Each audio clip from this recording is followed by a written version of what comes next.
জাতীয় নাগরিক পার্টির প্রতিনিধি দল জাপানের রাজধানী টোকিওতে পৌঁছেছে। সাজিস আলমের সঙ্গে আলোচনা চলছিল, এমন সময় পরিকল্পিতভাবে হামলা চালিয়ে কয়েকজনকে গুরুতর আহত করা হয়। সাজিস আলমকে একজনকেই এই মোকদ্দমায় আসামি করেছি।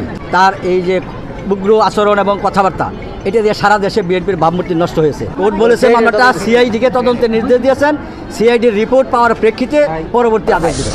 সাজিস আলম উনি এবং নাসিরউদ্দিন পাটোয়ারি তারা স্বঘোষিত রাজাকার, তারা পুলিশ হত্যা করেছে, তারা বাঙালিকে গণহত্যা করেছে, তারা জাপানে এসেছে। আমরা জাপান আওয়ামী লীগ তাদেরকে বয়কট করেছি এবং তারা পালিয়ে এখন আছে, তাদেরকে আমরা অবরোধ করেছি।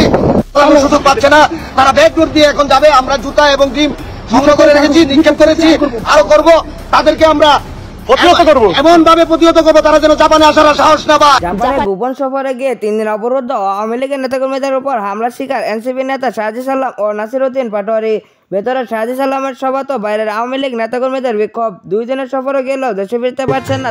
আমরা সত্যি কথাটা তুলে ধরলে, আমরা যখন যৌক্তিকভাবে সমালোচনা করি, তখন আমাদের বিরুদ্ধে মামলা দেওয়া হয়।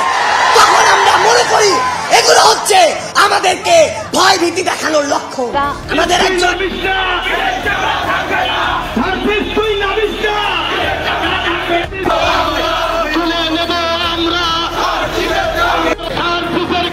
এদিকে জানা গেছে, বাংলাদেশে যেভাবে আওয়ামী লীগের নেতাকর্মীরা সরবরাহ ঘটেছে, তার বলিষ্ঠ নেতৃত্বে আছেন শেখ হাসিনার কন্যা সাইমা ওয়াজেদ পুতুল। তবে এবার দিল্লি থেকে ভিন্ন এক পরিকল্পনা নিয়ে মাঠে নামতে যাচ্ছে সাইমা ওয়াজেদ পুতুল। অপারেশন চক্রবালের টার্গেট 3 মাসের মধ্যে যে কোনো দিন 20 থেকে 30 লাখ লোক ঢাকায় জড়ো করে সরকারকে বেকায়দায় ফেলা।